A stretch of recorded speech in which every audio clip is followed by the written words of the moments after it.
tomorrow. So if you started a cheat sheet yesterday, you'll want to take that back out. Remember, it's just a full page, one-sided. So hopefully you've got some more room on there. Something else I should tell you, if you've got your handy dandy today, it wouldn't be a bad idea to have that out too. But I will give you one of these tomorrow, and you get your full one-sided cheat sheet. So you'll be kind of just doing what we did on the quiz. Okie doke. Well, I'm going to start with section 4.7 stuff here. And there's no graphing today, so that's good. But I'll go ahead and put the directions up. You know, I kind of think on a cheat sheet for this test, I kind of think putting the directions on there is a good idea. Sometimes you get to a problem and you sort of forget how to do it or how to get started. So if you have these examples with the directions, hopefully it'll kind of help you remember what to do. So it says evaluate the expression without using a calculator. Evaluate the expression without using a calculator. Okie doke. Well, here's the first one. I think I got a couple of these. Number 1. Remember the little -1 that kind of looks like an exponent is actually an inverse. So this is inverse sine of 1/2. Inverse sine of 1/2. Now, there's a couple steps we have to take to figure this out.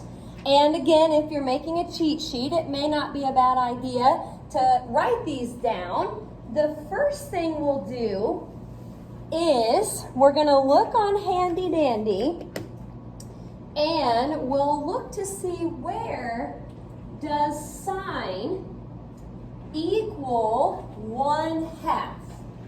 On Handy Dandy, where does sine equal 1/2? So I'm going to pull my Handy Dandy up here so we can kind of look at it together. You're looking at the big box on the bottom of the front side. So here's the Sine Row. I'm scanning for all of the 1/2s. Not -1/2, but positive 1/2. So I've got a couple options at this point.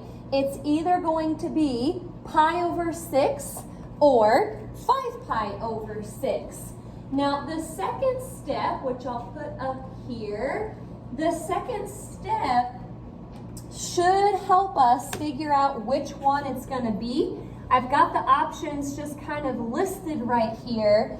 But now it says the answer must be in the range of inverse sine. Must be in the range. Now, because I put that up there, it kind of makes me think those ranges should probably go on your cheat sheet as well. We have ranges for inverse sine, inverse cosine, and inverse tan. If you have trouble finding those in your notes, let me know. They should be in there. But for inverse sine, the range was from -pi over 2 to positive pi over 2. -pi over 2 to positive pi over 2. Now, what I showed you in class was, and you could actually do this using the circle instead, but what I showed you in class was not mathematically correct at all, but I kind of showed you that you can think of these fractions without the pi's for a second.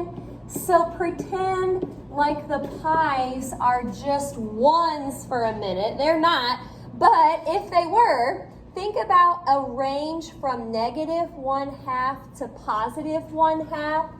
5/6 would be too big. 1/2 would be like 3/6. So 5/6 is not going to work, but 1/6, that would be in the range. So that's the one that we want to keep. Now again, if you would rather think of that on the circle, this is negative pi over 2, that's positive pi over 2. So basically the range for inverse sine is going to be in either quadrant 1 or quadrant 4. So you could actually use the unit circle on handy dandy and figure out which one of those numbers is in quadrant 1 or quadrant 4. Pi over 6 is in quadrant 1. 5 pi over 6 is in quadrant 2. So that doesn't fit. Okie dokie. Any questions about that one? All right, we're going to do one more of these. This is a pretty good one here. Doing inverse tan. It's inverse tan of negative radical 3 over 3. Okay, again, we're going to start with handy dandy's table. And we're going to look to see where does tan equal a negative radical 3 over 3.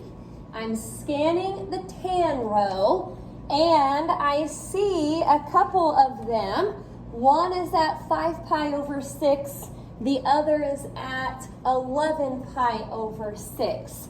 Now, the range has to be, or it has to be in the range of inverse tan.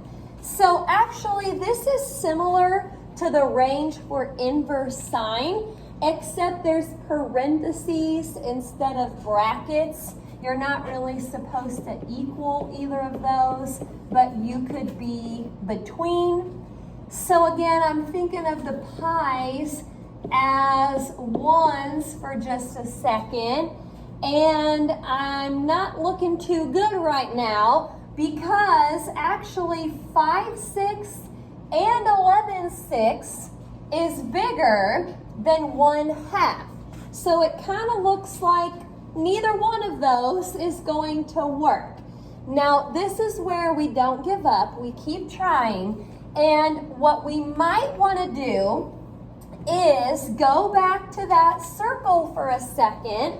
This is exactly what I drew on the last problem, but it's got open circles because you're not really supposed to equal negative pi over 2 and pi over 2. But if you think about that, 5 pi over 6 is in quadrant 2. 11 pi over 6, if you look at your handy dandy unit circle, it's in quadrant 4. So I'm on the right track here, and I think we wrote down something like this in our notes for this type of problem. The 11 pi over 6 is in the right spot, but technically it's still too big because it's past pi over 2. So do you remember what we did with something like this? Yeah, we found a smaller coterminal angle. We're going to take the 11 pi over 6 and we're going to subtract 2 pi so it's smaller, in the same spot but smaller. And I'm going to have to get some common denominators, multiply by 6. So this is like 11 pi over 6 minus 12 pi over 6, and that is negative pi over 6. That is in the right quadrant, and that value would fit in the interval. Okie dokie. Any questions about either of those? It's a pretty good one to review right there. Let's see. I think we're still in section 4.7. I'm going to go ahead and do a few more. It looks like, bless you, it looks like most of our examples today are from 4.7. I've just got one from section 4.8. Now, this one says, and you can shorten these up a little bit if you want to. Main idea on these directions is you can use a calculator. Hallelujah. Use the calculator to approximate the value. And this says round to the nearest 100. So that would be a couple of places. Use a calculator to approximate the value, round to the nearest 100th. Okie doke. Don't forget your calculator tomorrow. Hello there. I'm sorry. Okay, that's all right. We're doing some review from 4.7 and 4.8 here. So I'll print out the other examples that you've missed here in just a little bit. Number 3, arc cosine of negative 0.15, negative 15/100ths.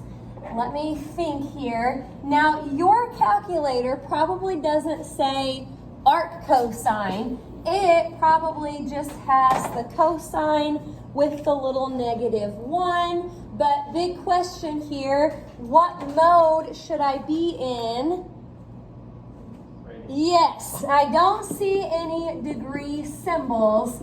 So make sure you are in Radian mode. This is tricky on this test because here in a little bit when we get to some 4.8 stuff, you have to be in degree mode. But for this, it would be Radian mode. Hello there. Thank you. So I've got that. I know what I'm typing in. I better check the mode on my calculator before I get too far here. Arc cosine of negative 0.15, and it says 2 places, so that'll be about a 1.72. That'll be it. I don't think we need to do any more of these. I think this is pretty straightforward here, as long as you're in the right mode. Okie dokie. Any calculator issues with that one? If that type is on the test, it's meant to be an easy one. So again, just check your mode. Make sure that you are in the correct mode. Okie dokie. I'm changing the directions here again. And there we go. It says use an inverse trig function. Use an inverse trig function to write theta as a function of x. Okie doke. Use an inverse trig function to write theta as a function of x. Okie doke. We had something like this obviously in our notes and homework, and sometimes though it's hard to remember how to get started on this type of problem. So they'll give you a right triangle. I'll let you copy that down, and it looks like the hypotenuse is x minus 1. The bottom side there is 8, and we've got theta in the bottom left corner. There it is. Use an inverse trig function to write theta as a function of x. Now, before I think about inverse trig functions, let's just think about normal trig functions. And in particular, I'm kind of thinking about Sohcahtoa. So starting at theta here, remember you want to kind of pair up the things that you know. So from here, I've got the adjacent side and the hypotenuse. Adjacent, hypotenuse.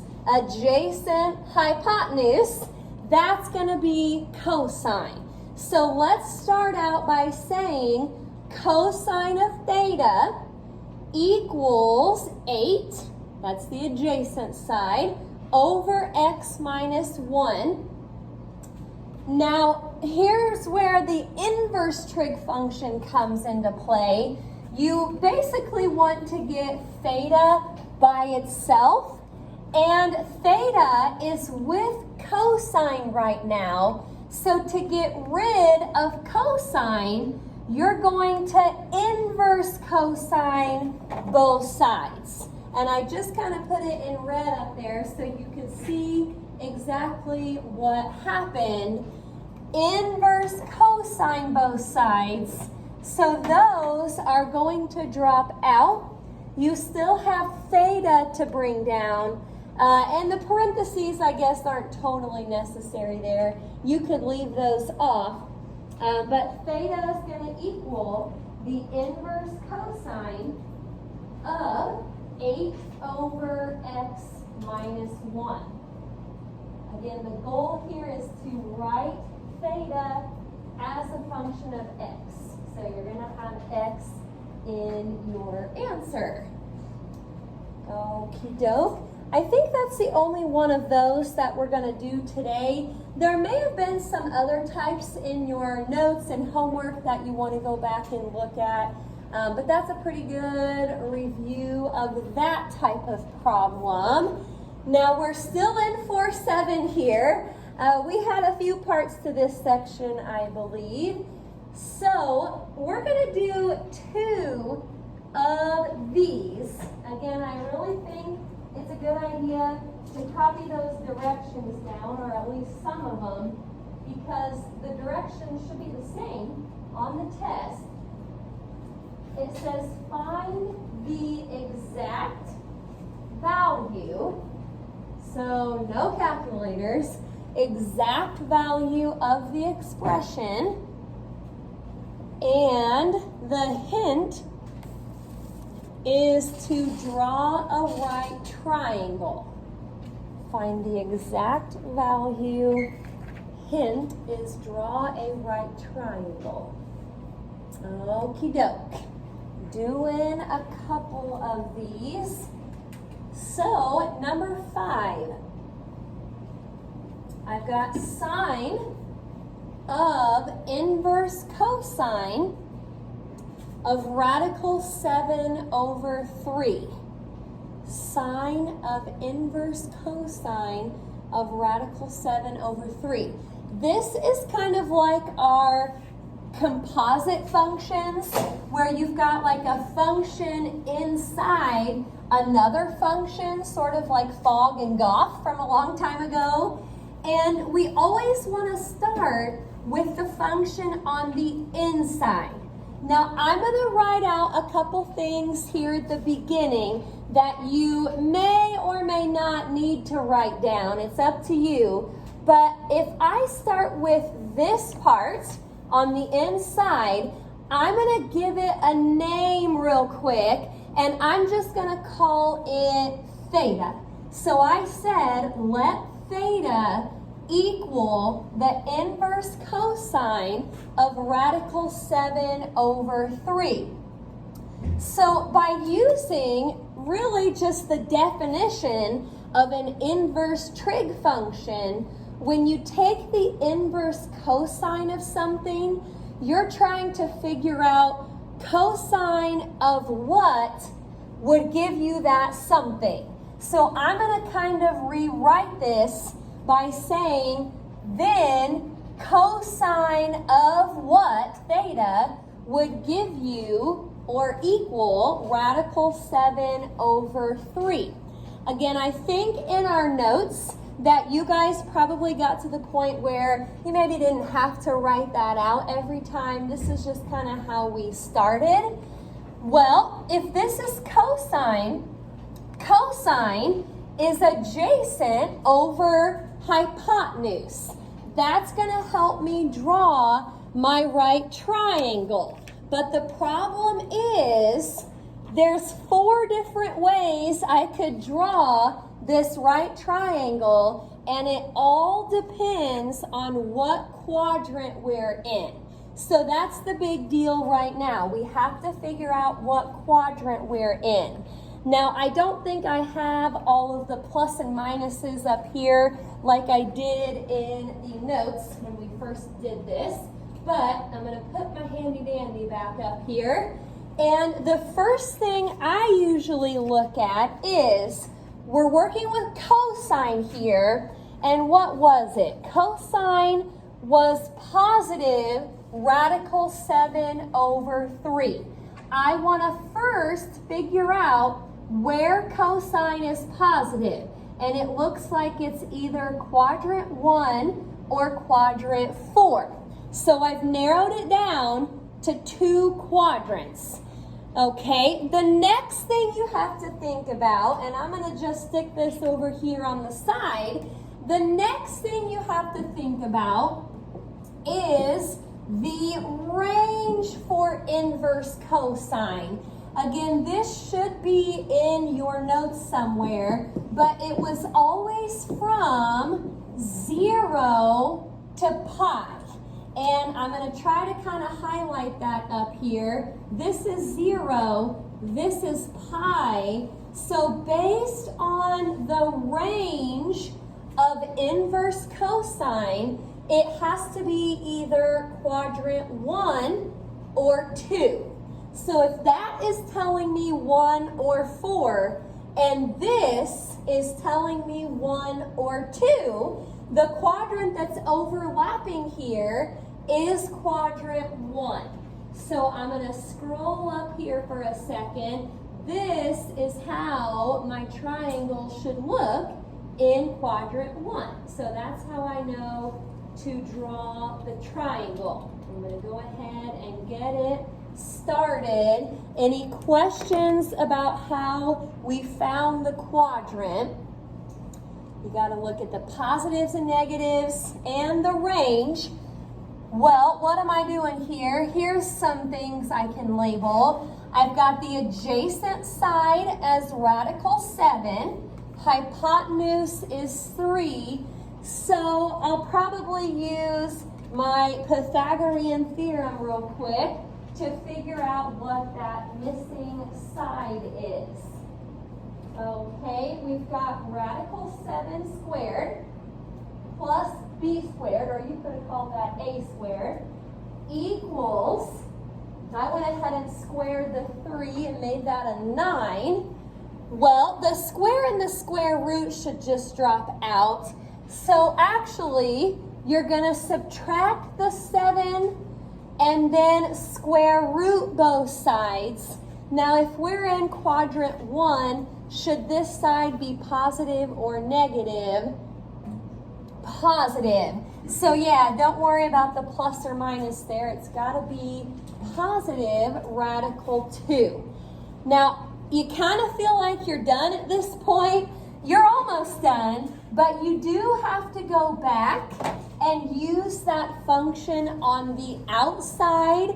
The whole point here is to figure out what sine is. So coming back to the triangle, sine is opposite over hypotenuse, so that would be radical 2 over 3. Okie doke. Biggest thing there, you got to find the right quadrant. Yes? What were the other ranges? I used the last few sheets, sorry. Oh, the other ranges, I'll put them up here in just a second for you, yeah. They should be on your notes somewhere, but yeah, I'll get those to you in just a minute. Any other questions? Okie doke. Well, we're going to do just one more of these and then one problem from 4-8, and that should be it for the review today. This one wants cosine of arctan of negative 5/7. Cosine of arctan, or inverse tan, of negative 5/7. Again, I'm going to start here and call that theta. So basically, tangent of theta is going to have to equal -5/7. Now let's be careful here. Tangent is opposite over adjacent. Now, the negative in front here could be with the 5 or it could be with the 7. It depends on what quadrant you're in. So that's what we need to think about here next. What quadrant are we in? Well, using the pluses and minuses, I'm looking to see where tangent is negative, and I see a couple places. It's either quadrant 2 or quadrant 4. 2 or 4. I got those from Handy Dandy just by knowing that tangent is negative. Now I think we talked about the range of inverse tan earlier today, but the range for inverse tan is going to show you either quadrant 1 or quadrant 4. It was from -π/2 to positive, but with parentheses. So if the range is telling me 1 or 4, and Handy Dandy is telling me 2 or 4, 4 is the quadrant that fits. So I'm going to look at the top of Handy Dandy, the top right corner, and that is how to draw a right triangle in quadrant 4. Now, I should be able to figure out where the negative goes. I've got opposite 5, adjacent 7. Which one of these sides should be negative in quadrant 4? Yeah, that side on the bottom there. If you go to quadrant 4, you go right, which is positive, down, which is negative. So the 5 has to be negative. Now we'll do the Pythagorean Theorem just like usual to find that missing side. So I've got a 7 squared, which is 49, plus -5 squared, which is 25. That would give you like a 74. And I don't think there's a way to break that down.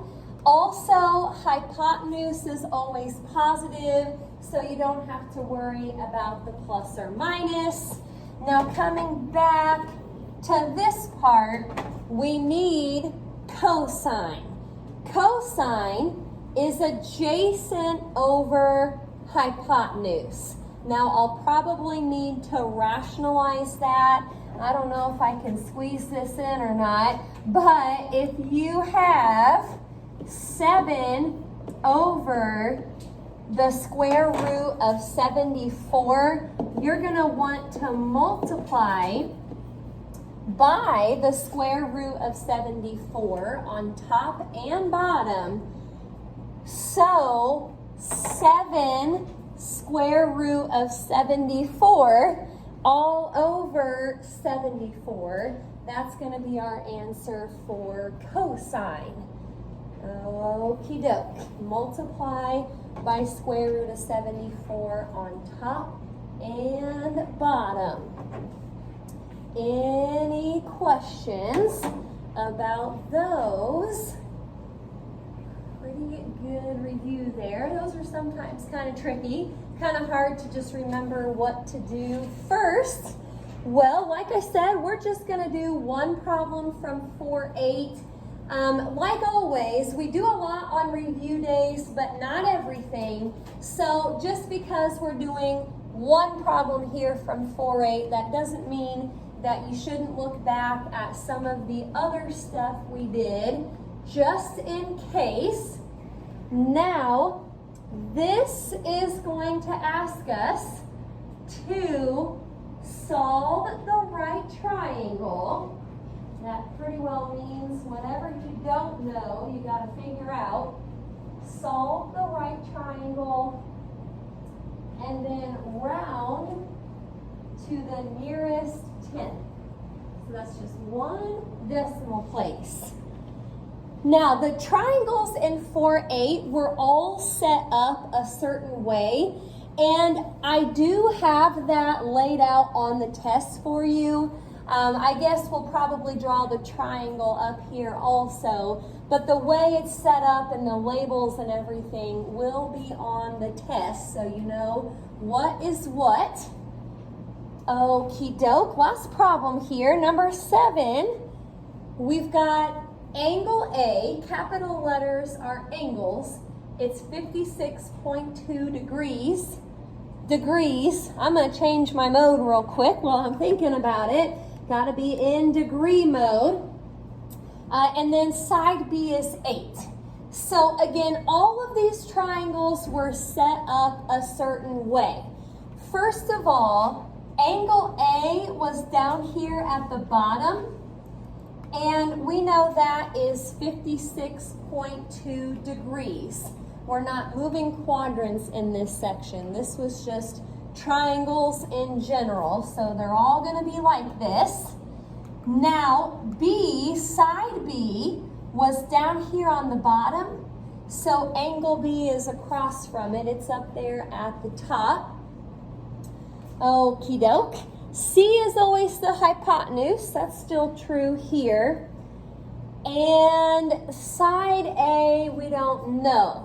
Now, remember, angle C is always 90 degrees, so you don't have to really do anything with that. But little a, little c, and big B, those are the variables that we have to figure out. Which one of those would maybe be the easiest one to start with? I'm kind of thinking angle B, because if all of the angles add up to 180, you can just add 90 and 56.2, then subtract that from 180. So you're taking like 180 minus 146.2, and that should be 33.8. Another way to do it, if this is 90, those have to add up to 90. So I just took 90 minus 56.2. Either way is fine, but that'll give you angle B. Okay, so side A and side C, I gotta figure those out next. I chose to go with side A. Again, there's lots of different ways to do these. I think I told you that in the notes somewhere. You don't have to find A, you can find C, it's up to you. I may go ahead and label that real quick since I know what that is. So thinking about how to find side A, I'm brainstorming here. There's a few different ways you could do it.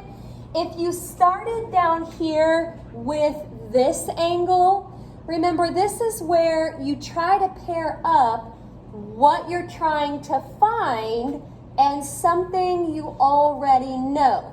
So if I'm down here, I would be trying to find the opposite side, and I know the adjacent side. I'm thinking Sohcahtoa, Toa in particular, because tangent is opposite over adjacent.